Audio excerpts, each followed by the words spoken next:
Save the city or catch your greatest enemy.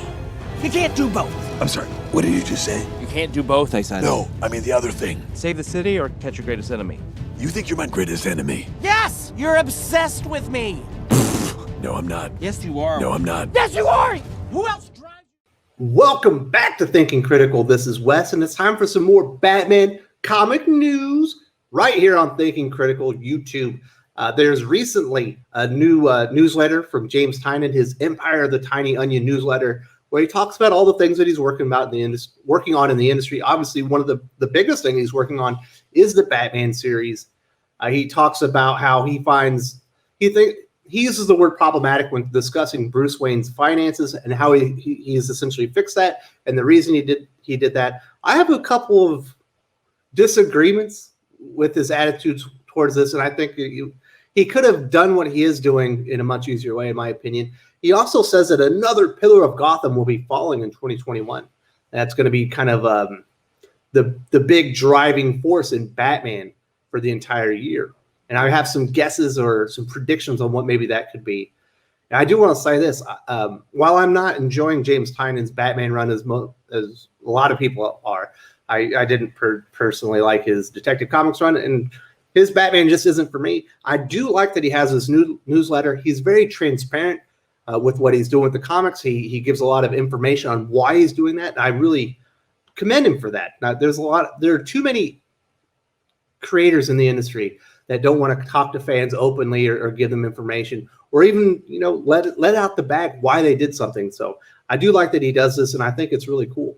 The other thing I'm going to talk about, there is a recent interview with Newsarama with Tom Taylor. He's the new writer on Nightwing, and he gives some of his thoughts on what he wants Nightwing to be moving forward. I'm fully on board. I don't know that he's going to do all of them, but I'm really excited about the future of Nightwing if Tom Taylor delivers what it sounds like he's trying to deliver here in 2021. He takes over the title in March.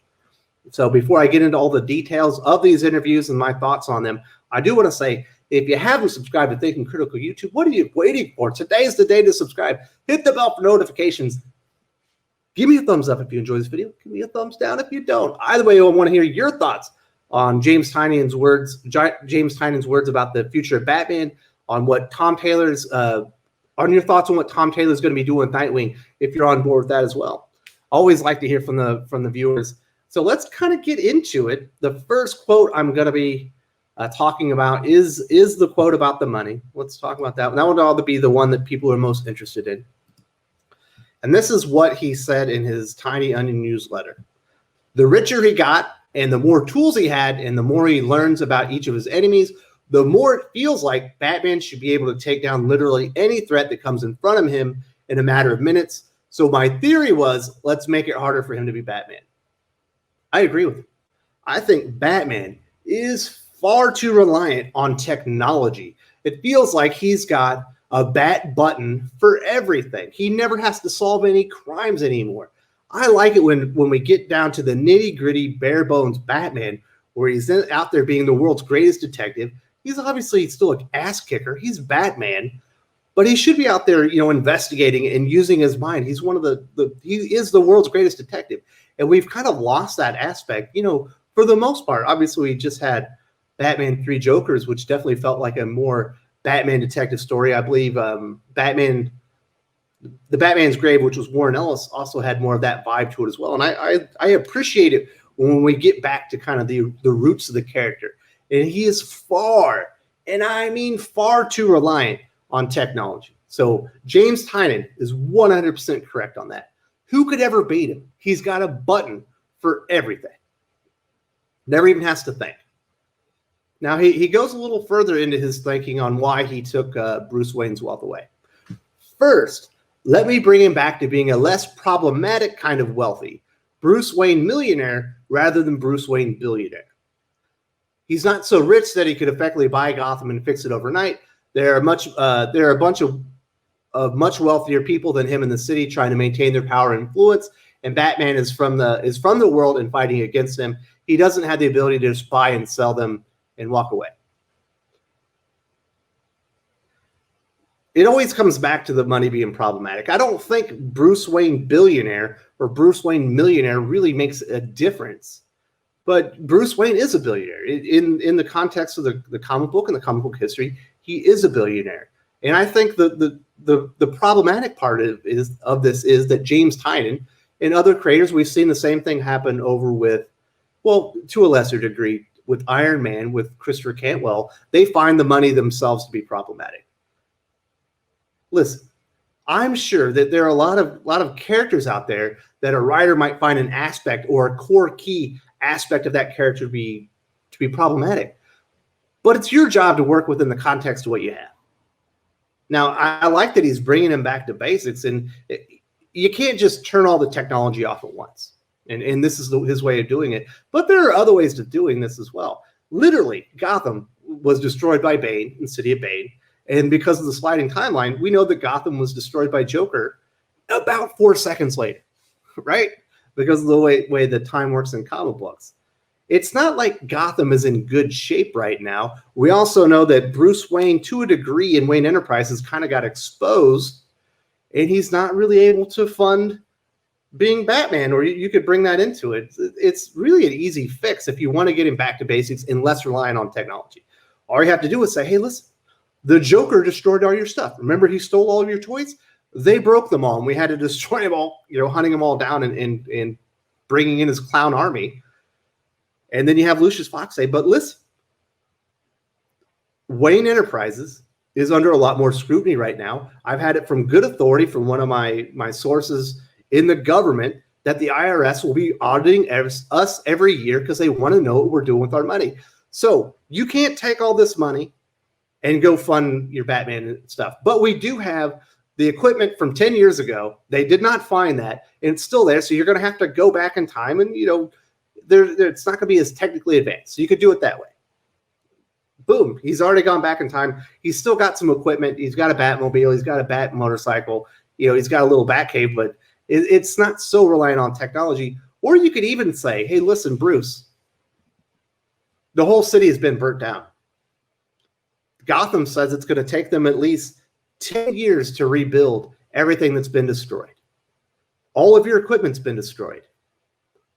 You can either take the money that we normally use to fund Batman and build up your supplies again, your resources, and all of your toys to go fight crime, or we could divert the funds and go help the citizens of Gotham. But you will have to use less advanced technology, and you'll have to have the stuff that we have left over. Are you willing to make the sacrifice? And then Bruce could do the right thing and be like, listen, it's all about the people of Gotham right now. The city's been burned to the ground because of me. Yes, I did say them, but it's time to rebuild. Let's put our efforts on there. And then when we can, we'll go back to building up the Batcave and all my toys in Gotham. But I can fight crime without it. I can go back to basics. There are plenty of ways to do this without not making Bruce Wayne billionaire. They would all be plausible, and you could get back to exactly where James Tynion wants to be. But I think it is the money that actually bothers James Tynion, that he is a billionaire. But now he's a billionaire. Can you relate to Batman better because he's a millionaire rather than a billionaire? Plus, doesn't Batman fund the Justice League? They have a satellite. Millionaires don't have their own satellite. You know what I mean? It doesn't matter if he's a millionaire or billionaire. He's supposed to be a super duper rich playboy that goes out and fights crime at night. So the only reason that it matters is because historically and in the context of the character, he is a billionaire. I don't know why taking that away makes James Tynion feel better about the character, or anybody feel better about the character. Is he more relatable? Is he less problematic now that he's not a billionaire? He's only a millionaire, folks. He was never problematic to begin with. He's Batman. It's the character that you're writing. You should be able to accept you should accept the character warts and all and work within the context of the character rather than to bring him back to basics by taking something that's a basic core component of the character away because it bothers you. That's just my opinion. Now, moving on to the next quote, and then this one is talking about the future of the Batman series.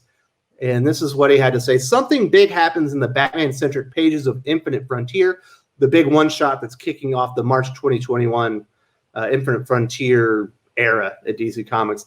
that serves as the inciting incident for the entire Batman line. Another pillar of classic Gotham falls and sets all the pieces in motion. In 2021, Gotham City is going to explode. So, you think about the pillars of Gotham, it's got to be the Wayne family and their fortune. He's already taken that away. Do you consider Batman and Alfred relationship to be a Gotham pillar? I consider it to be a Batman pillar. But either way, that one's gone too. So really the other pillars that besides Batman himself, and there's no way he's taking him away. Because we know Batman is going to be taken away in the future, i.e. in future state. But that doesn't happen until down the line when the magistrate finally take over and kind of run him out of town and make everyone thinks he's dead. We kind of know that's where they're moving. So they're not taking Batman off the board. So the only two things I can think of are the Robins, Batman's team that helps him patrol Gotham, and the GCPD, or the other kind of pillar of Gotham. I can't imagine he's taking the Robins out, because in his Detective Comics run, that's kind of what he did. It was like a big mess of the Batman family with lots of bickering and stuff like that.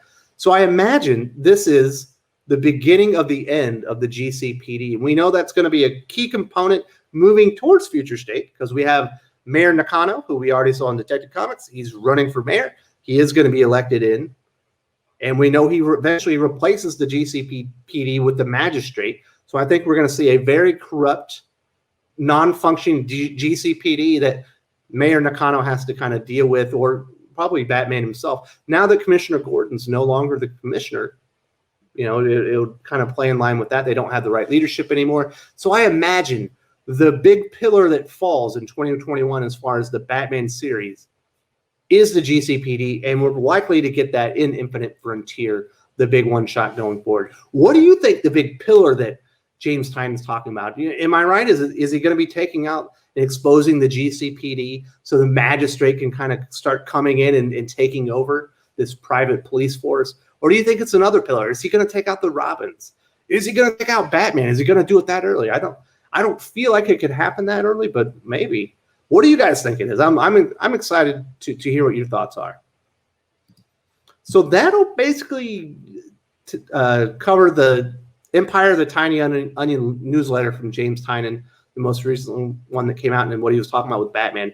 Now let's talk about something I'm actually a little bit more excited about, and that's Tom Taylor's work or future work on Nightwing.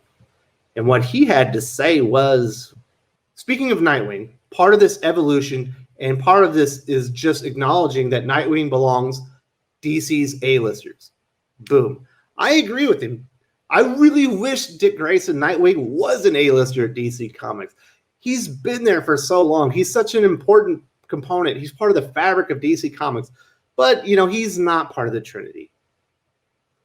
Unfortunately, he's not. He's not in the Justice League. He's in the Titans. It's just kind of like the secondary group to the Justice League. So I really wish Dick Grayson was an A-lister. And I'm please let Tom Taylor elevate him to that standing. I think he should be an A-lister. Unfortunately, I don't think he's really seen that way now. But he did go on to say, Dick Grayson's been a hero for 80 years.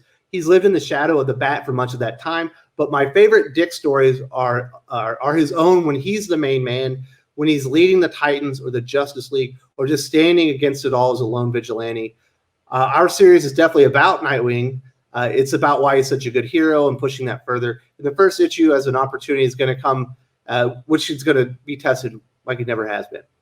I agree with him. I love Nightwing as a standalone character. I think he works very well in team books, but I appreciate it more when he's the leader, just because I think he's such a great character. I'm glad he's going to be at the forefront of his own title, but I'm also glad that Batgirl's coming in there. I think the Barbara Gordon Dick Grayson relationship is really important. I think it's something I enjoy. It's like comfort food in DC Comics. That's why I was so offended and still pissed off, or a big portion of the reason I was, when Cecil Castellucci's Batgirl 50 came out, and the way that she treated not only her relationship with everybody around her, but specifically her relationship with Nightwing, which I thought was awful.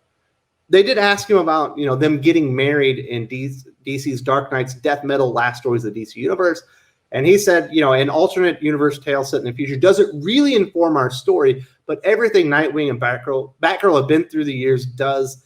I love the relationship they have.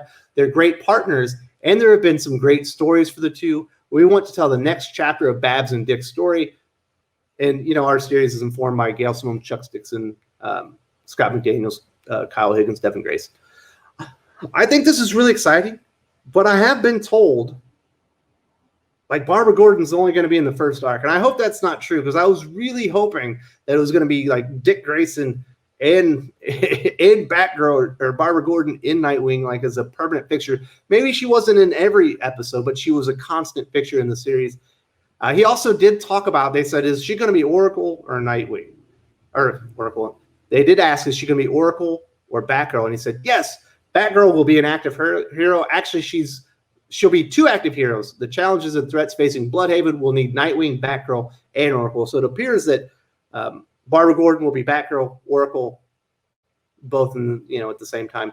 I don't know how that's going to work. That seems a little off, but man, I'm really hoping and praying that this Tom Taylor Nightwing series is good. He's such a great character, and Nightwing has been unreadable for so long. There was that one little hiccup where Ben Percy had a really good run. There was a story before that called, it's Untouchable, that was really good. But other than that, there hasn't been a lot of great Nightwing lately, and I really enjoy those. So I'm hoping he knocks it out of the park. But I'm probably hoping against hope, because while I do really like Deceased, and I've liked the Batman annuals that he's done when Tom Taylor was writing. I read X-Men Red. It was bad. It was a really bad team book. I read Friendly Neighborhood Spider-Man. That was atrocious. So a lot of his more traditional style superhero comics runs haven't been so great. Now, some people will be like, well, you haven't read X-23. I read a little bit of it, and it was certainly much better, but that's not his most recent work. You know what I'm saying? As far as superheroes go, it's Friendly Neighborhood Spider-Man, and that was really, really bad. So I'm hoping we do not get Friendly Neighborhood Spider-Man, X-Men Red Tom Taylor. I hope we get something more akin to what we've gotten in Deceased, something more like we got in those Batman annuals, because I did think they were very good. Now, the one that really sticks out in my mind is the Batman annual dealing with Alfred and Bruce. Not exactly a heavy hitter as far as action and things like that, but he certainly can get to the heart of the relationships of characters, and can do he can emotionally connect you with them, which I think is really important. So we shall see. I hope that if at the end of 2021 Dick Grayson Nightwing is a DC A-lister, I don't care how he does it, I will be very happy. That's something I would love to say. He's such a great character. He's been treated not very well for too long. So that is my Batman news for the day. We talked about a couple of sections of James Tynion's Empire of the Tiny Onion newsletter. I think the pillar of Gotham City that's going to be taken down is the GCPD himself. I disagree with James Tynion that Batman's money is problematic, but I do think it is problematic that he can survive or solve everything with a button. Let him get back to being a detective. Let him get back to the nuts and bolts of what made him the world's greatest detective. I agree with that part. I don't think Bruce Wayne is more or less problematic because he's a millionaire, not a billionaire anymore. I don't think Bruce Wayne is more relatable because he's a millionaire now, not a billionaire anymore. If anything, he's probably causing himself more problems down the road with Justice League and some other titles.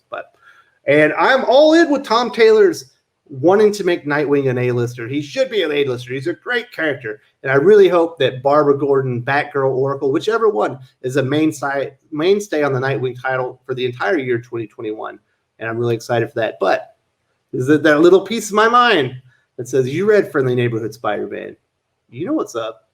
If you enjoyed this video, please give it a like. I would appreciate it very much. It helps us attract more views for the channel. Subscribe for future commentary, comic book news, and reviews. And don't forget to ring the bell for notifications. If you want to talk comics, movies, and much, much more, you can follow me on Twitter at Wes_from_TC. With that, Salamat Po, and I'm out.